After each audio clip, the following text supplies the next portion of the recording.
complementar alguns outros estudos que eu tô fazendo, eu vou fazer agora uma leitura do Kierkegaard chamada Repetição. Vamos começar pela introdução. Da diferenciação dos tempos à seriedade da existência, sobre alguns vetores da ideia kierkegaardiana de repetição. No dia 16 de outubro de 1843, Copenhaga viu surgir 3 volumes da feitura de Søren Kierkegaard, os 3 discursos edificantes, assinados pelo próprio, Temor e Tremor, com a assinatura de um tal Johannes de Silentio, e a Repetição, com o nome de autor de Constantin Constantius.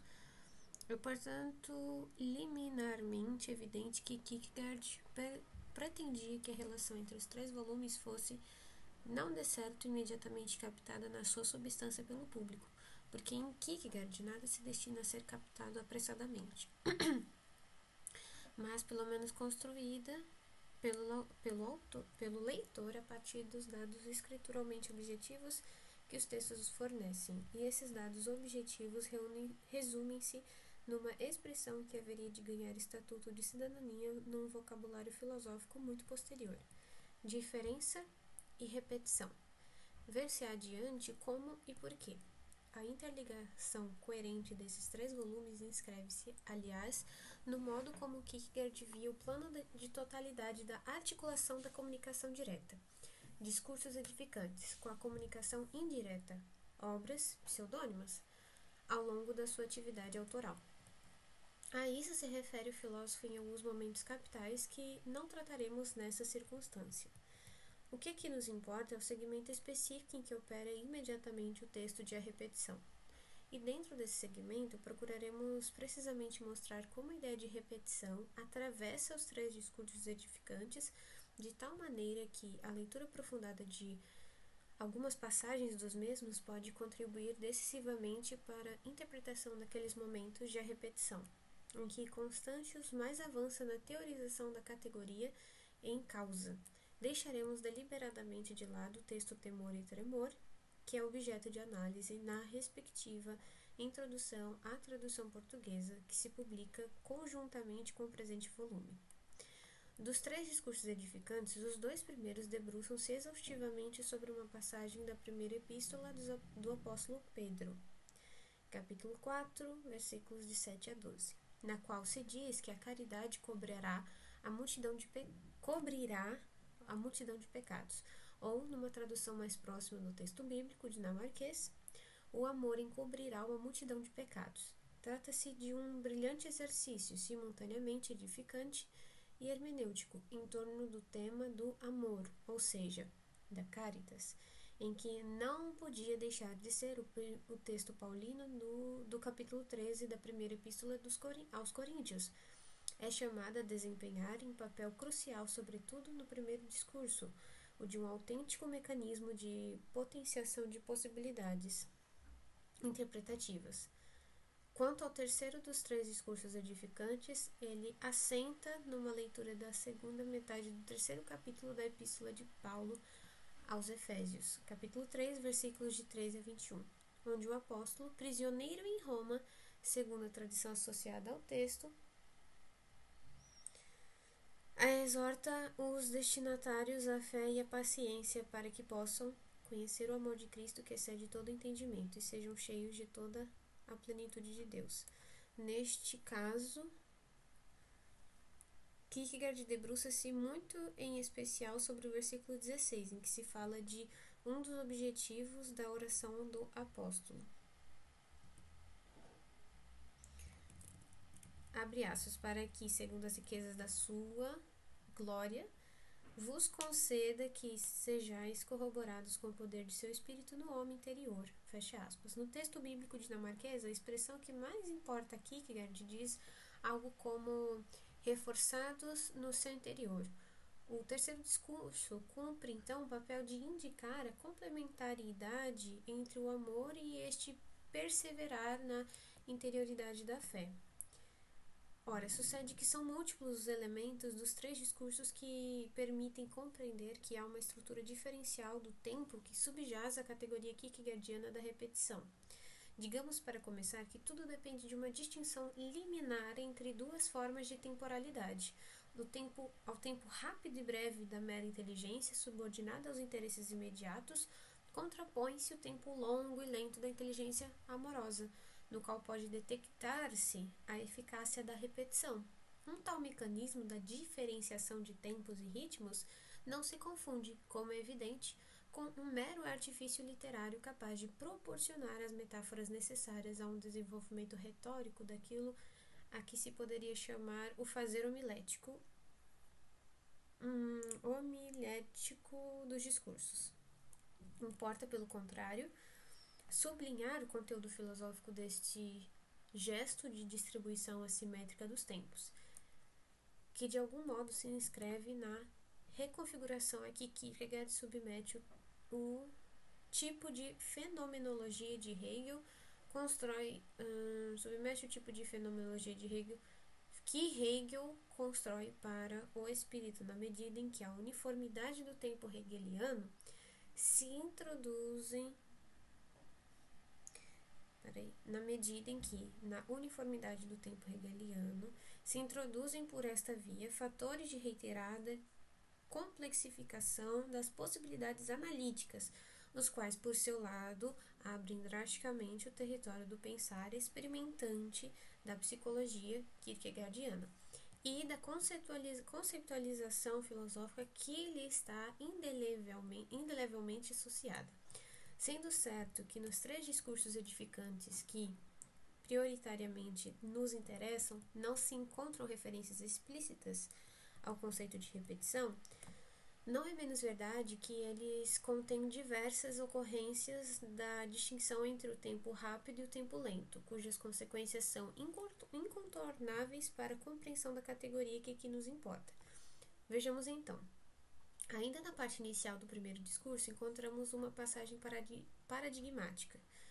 Abre aspas. Quando a irascibilidade vive no coração, o indivíduo é rápido a descobrir a multiplicidade do pecado. Entende, então, esplendidamente uma elocução fragmentária. Compreende precipitadamente, mesmo à distância, uma palavra que mal chega a ser enunciada. Quando o amor vive no coração, uma pessoa entende lentamente e não ouve nada das palavras ditas precipitadamente, e não lhes entende a repetição porque lhes atribui. Só pode atribuir às palavras um bom posicionamento e uma boa significação. Não entende o longo enunciado da ira ou do sarcasmo, porque aguarda uma palavra mais que lhe confira sentido. A distinção dos ritmos é explícita. Por um lado, a precipitação, a celeridade do irascível, as palavras ditas apressadamente. Por outro lado, o entender lentamente, o aguardar pelo momento certo, o kairos, em que se gera o sentido exato. E não é menos clara a eficácia da distinção. A primeira série articula-se com um entender que é apreensão rápida e inconsiderada, e articula-se igualmente com a multiplicidade do pecado, ou seja, com a dispersão desconexa do sentido. A segunda série, por sua vez, surge articulada com o amor, na acepção de caritas, mas também com o posicionamento interpretativo do discurso alheio, que se caracteriza tanto pela capacidade de procurar o bom posicionamento e a boa significação das palavras do outro, como pelo desejo intenso, mas simultaneamente expectante do sentido. Emergem aqui, pois, três tópicos de incidência claramente filosófica: o da constituição de sentido, o da oposição entre entendimento e caritas enquanto diferentes disposições para o sentido.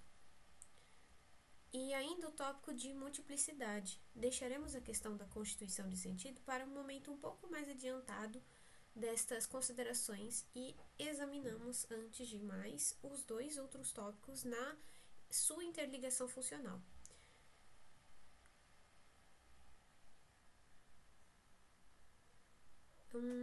Cadê? O entendimento, como é tratado por Kierkegaard ao longo das páginas do primeiro discurso de que vimos falando, surge como uma faculdade em si mesma limitada. O entendimento, só por si, exerce a sua ação na imediaticidade do tempo breve, consequentemente apresenta dois pendores negativos, duas modalidades de negação, que vão marcar a respectiva diferença face ao amor. Por um lado, o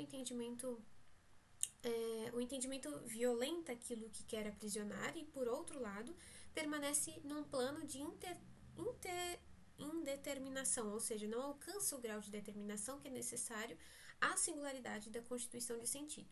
Se o entendimento é capaz de transformar o bem em mal, é porque, estando o seu poder de agir sobre a multiplicidade do pecado, longe de conseguir esconder ou apagar essa mesma multiplicidade, ele não apenas permanece na reiteração da multiplicidade, como multiplica a própria multiplicidade. O entendimento tem, afinal, um papel estritamente negativo, mas nessa sua negatividade nem sequer faz jus à antiga equação entre negatio e determinatio. Antes multiplica a indeterminação, porque aquilo que aparentemente determina cresce, afinal, em déficit de sentido, aumenta quanto à presença do mal, diminuindo, consequentemente, o território de produtividade do sentido, ao qual poderíamos chamar vida. Em sentido próprio, só o desejo de sentido à vida é capaz de superar a indeterminação, capaz de introduzir unidade na multiplicidade, capaz de esconder uma multidão de pecados e de traduzir o mal em bem.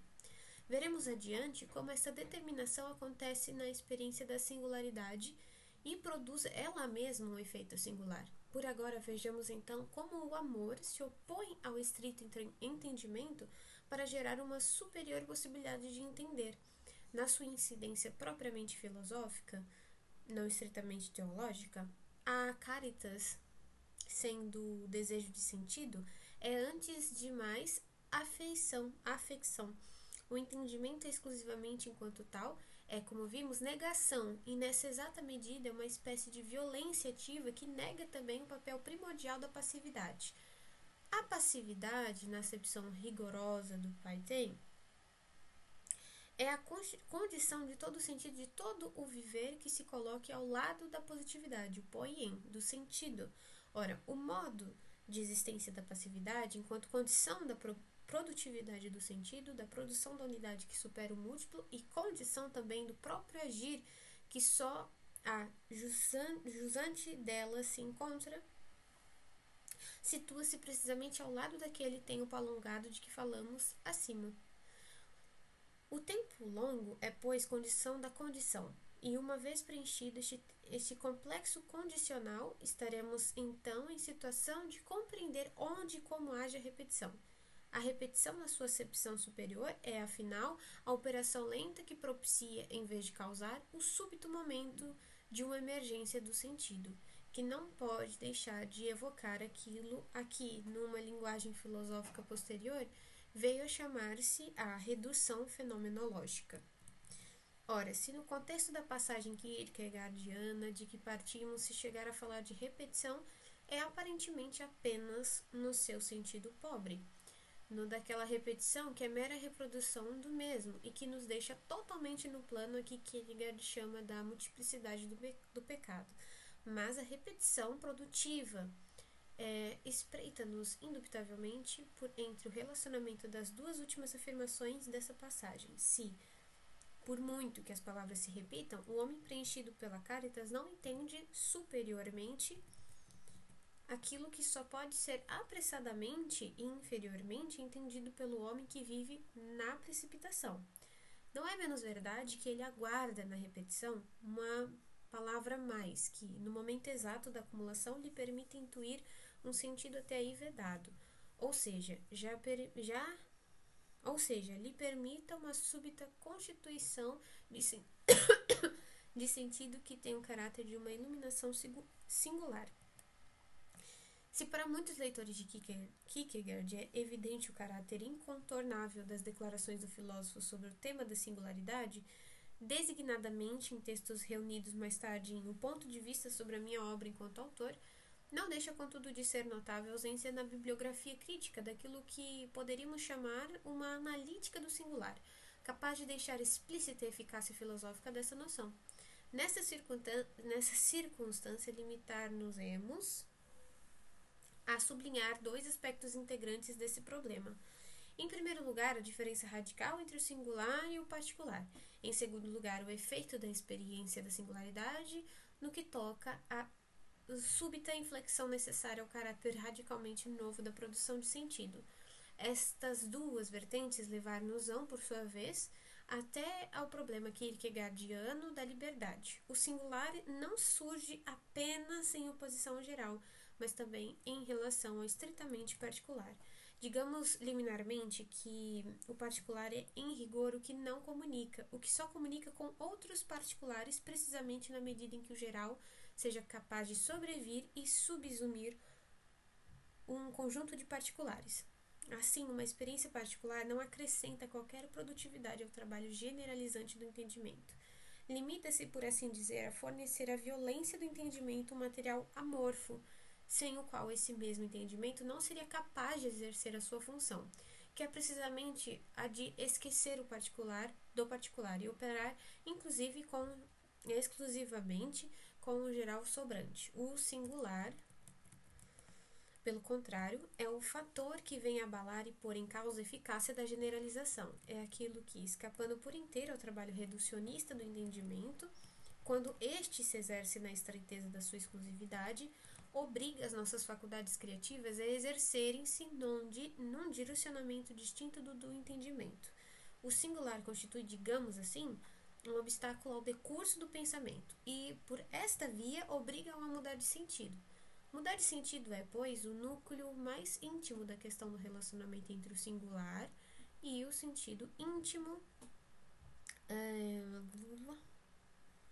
Mudar de sentido é, pois, o núcleo mais íntimo da questão singular e entre o singular e o sentido, o que nos leva à noção humaniana, mas também nietzschiana, de que o ganho de sentido passa sempre pela substituição de uma imagem por uma outra imagem, ou seja, pela eficácia da transposição metafórica. Ora, o tópico da singularidade encontra o seu momento mais elevado quando se concebe a sua relação profunda com o tópico da alteridade. Mas a relação explícita que designadamente no prefácio dos Três Discursos Edificantes, de 1843, Kierkegaard estabelece sempre alteridade e singularidade só se compreende em todas as suas implicações se formos capazes de a integrar numa concepção forte da constituição de sentido. Assim, se aquele que, de modo algum, reclama para si a posição de professor, da mesma forma que recusa a ideia de que tem autoridade para pregar, pode dizer que a sua escrita procura aquele singular, o seu leitor, que é essa pessoa favoravelmente disposta que, lendo para si própria em voz alta, eu literalmente, salva os pensamentos cativos que desejam a sua libertação, de tal modo que o autor lhe pode chamar o seu refúgio, e acrescentar que esse leitor faz mais por ele do que ele pelo leitor. É certamente porque esse outro singular é rigorosamente imprescindível para que se estabeleça um relacionamento eminentemente dialógico, no qual se processa o ganho de sentido que os discursos tratam de alcançar. O tempo longo que cria a possibilidade da substituição de uma imagem insuficiente por uma imagem subitamente iluminante não é o tempo de um ensimesmamento.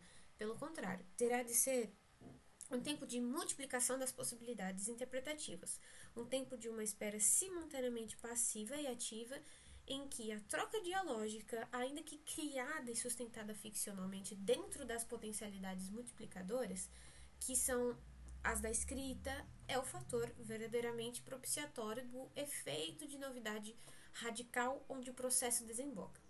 Podemos assim compreender também no conjunto da produção de Kierkegaard o papel igualmente heurístico, porque afinal igualmente dialógico e experimentante da produção pseudonímica, isso. Sintetizando o processo que temos vindo a caracterizar, dir-se-á então que a repetição é um mecanismo lento de acumulação quantitativa que permite, em certo momento, pela eficácia reconfiguradora, reorientadora da experiência do singular, designadamente na relação dialógica, a transfiguração qualitativa que merece o nome de constituição do sentido. Porém, se é certo que o processo, como vimos, incorpora crucialmente a passividade, não é menos verdade que ele não se confina à passividade, já que nesse caso não haveria qualquer forma de produtividade e estaríamos muito provavelmente no terreno incomunicante do mero particular. Pelo contrário, se a passividade é uma condição do processo, a acumulação quantitativa é um processo desejante de fornecer à passividade o seu necessário complemento. Kierkegaard é explícito quanto ao complexo que reúne passividade e atividade no processo de acumulação, a que chama observação, no sentido de produzir observações. Toda observação não é meramente um receber, um constatar. Antes é, ao mesmo tempo, um produzir. Por isso mesmo, prossegue o filósofo, é necessária uma disposição, digamos, do ânimo favorável à produtividade. Disposição essa que não se reduz a uma atenção receptiva, antes terá de se revelar como uma inclinação propensa à produtividade. Ou seja, aquilo que podemos chamar um efetivo desejo de sentido.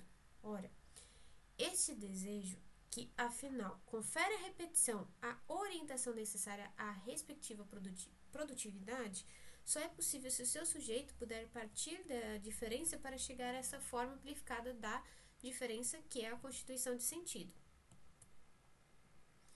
E a partir da diferença significada nada mais do que partir de uma escolha, diferença significa, e a partir da diferença significa nada mais do que partir de uma escolha que seja favorável à propensão do desejo. Como diz Kierkegaard, trata-se de compreender que, em última instância, a produtividade da observação depende da liberdade. Quanto mais o objeto de observação pertence ao mundo do espírito, tanto mais importante se torna saber como ele, o sujeito da observação, é na sua entidade mais íntima, pois de tudo o que é espiritual apenas nos apropriamos por meio da liberdade. Mas é o que é apropriado por meio da liberdade também é produzido. Estamos assim chegados ao ponto em que podemos compreender que a liberdade é a condição radical da produtividade da repetição. Segunda parte. Se na parte inicial de A Repetição, Constantinos contrapõe a repetição à recordação, anêmnesis, dos pensadores gregos, dizendo designadamente que, tal como estes ensinavam que o todo conhecer é um recordar, também a nova filosofia ensinará que a vida é toda ela uma repetição. É preciso extrair desta primeira colocação do problema da repetição as consequências que ela envolve. A nêmese grega, como se sabe, é um mecanismo que envolve um duplo efeito. Por um lado, permite antecipar a unidade face à experiência da multiplicidade. A unidade do mundo das ideias é colocada em antecipação reguladora face à respectiva realização na multiplicidade do viver humano, mas, por outro lado, indica a possibilidade da investigação na unidade das ideias a partir da multiplicidade da experiência. Recordar, nomeadamente no pensamento platônico, é progredir no lento caminho de conferir realidade, ideal à irrealidade, por assim dizer, onírica, da experiência humana imediata. Nessa segunda acepção, a anêmese,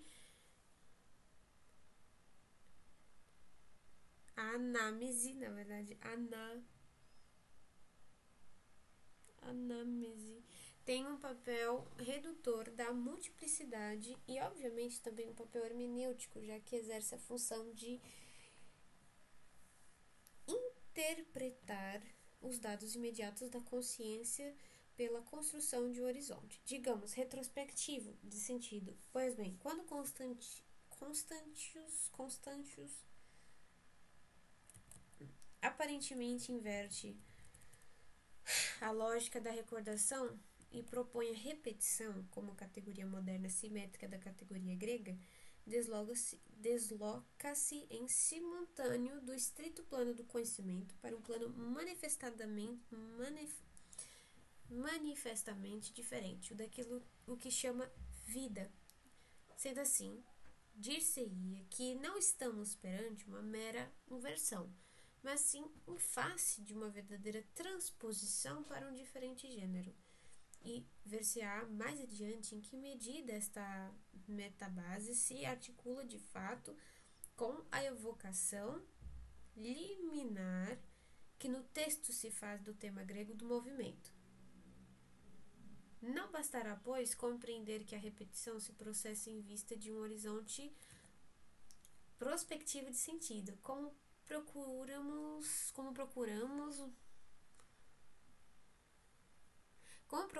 mostrar na primeira parte desta introdução. Se ficássemos por aí, recordação e repetição seriam categorias meramente simétricas. Por muito que a inversão transporte consiga implicações múltiplas, que também procuramos caracterizar. Assim, a pergunta que nos deve guiar é a seguinte: qual, então, o significado da substituição do conhecimento pela vida?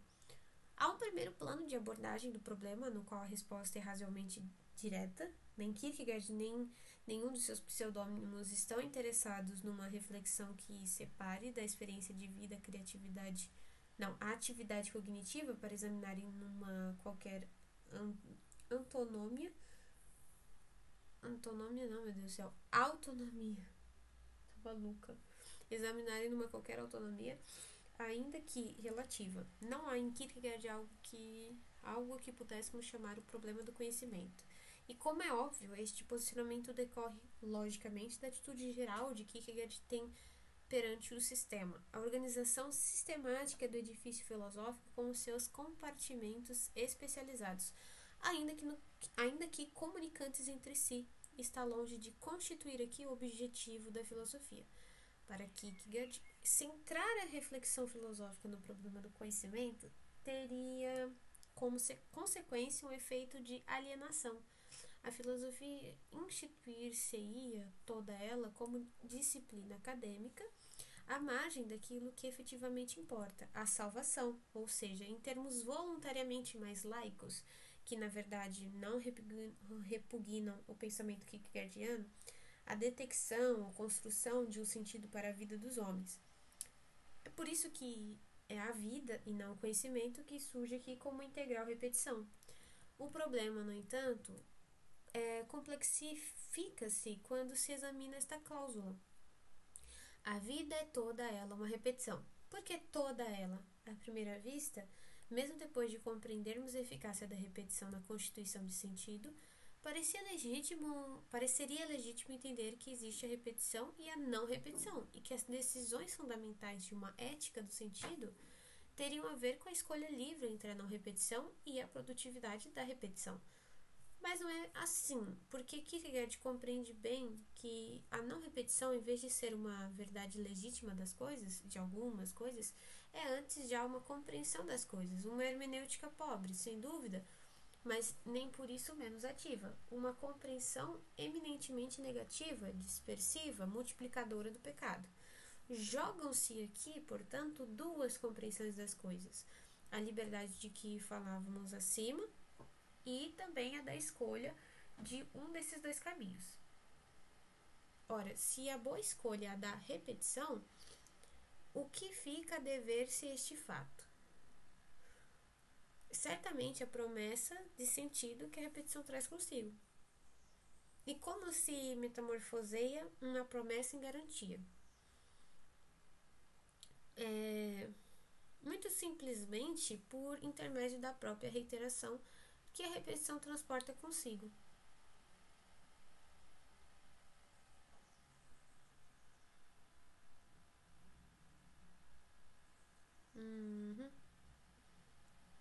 A repetição é, afinal, a versão moderna da circularidade tipológica que Kierkegaard bem conhecia na tradição pietista e, em particular, na leitura de Raman.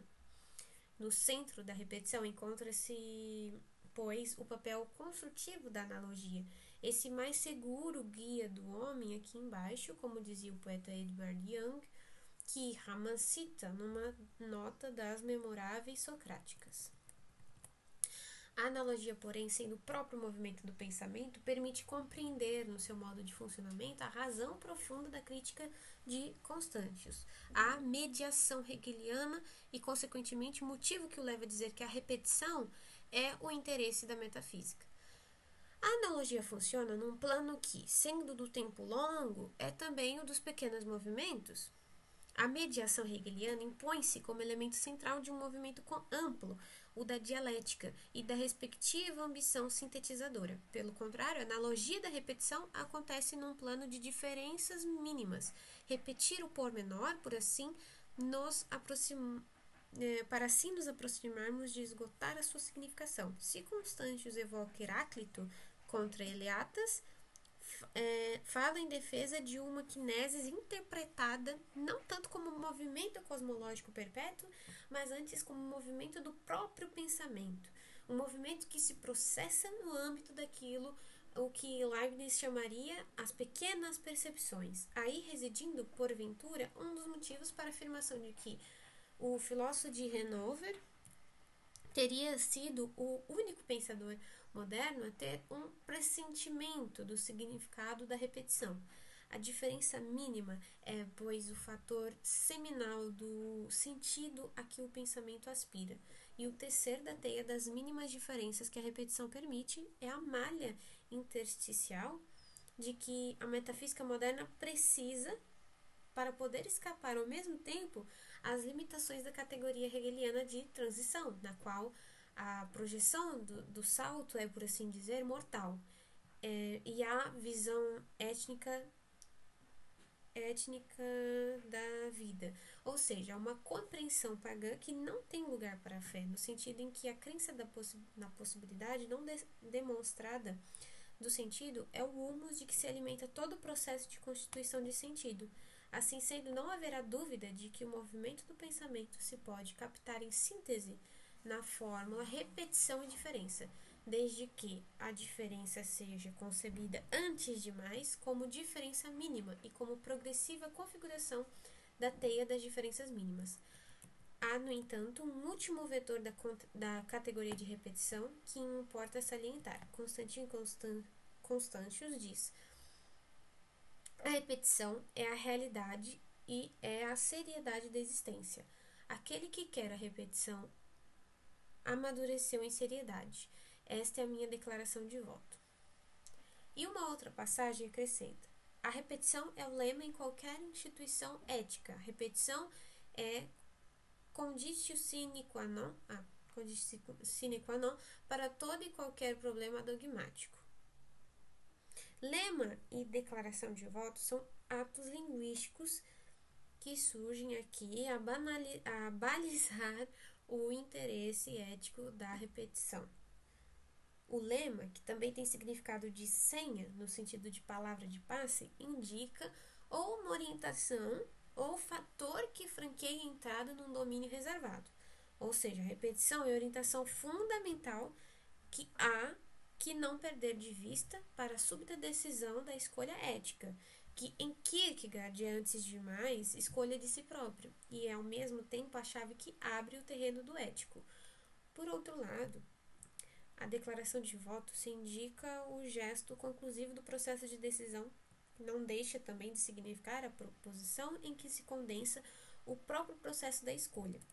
Assim sendo, as expressões lema e declaração de voto remetem ambas diretamente para o relacionamento coerente entre a escolha ética e a seriedade da existência.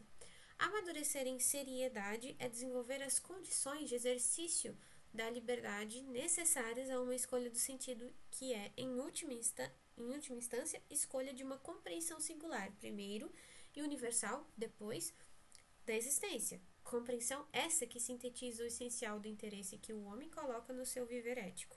Sem essa classificação de interesse ético na perspectiva kierkegaardiana, não há qualquer possibilidade de encetar as tarefas próprias da dogmática. O que nos permite, por fim, compreender que as opções do pensar kierkegaardiano, nas quais se joga não apenas o interesse da metafísica, mas também o interesse da dogmática, se desenvolve no seio dos processos de repetição, partindo forçosamente do singular para só depois chegar à constituição de um sentido de universalidade. A maturidade e a seriedade de que nos fala Constantius são, afinal, as últimas figuras em que se corporiza o tempo lento com que iniciamos esse trajeto de apresentação das dificuldades da categoria de repetição.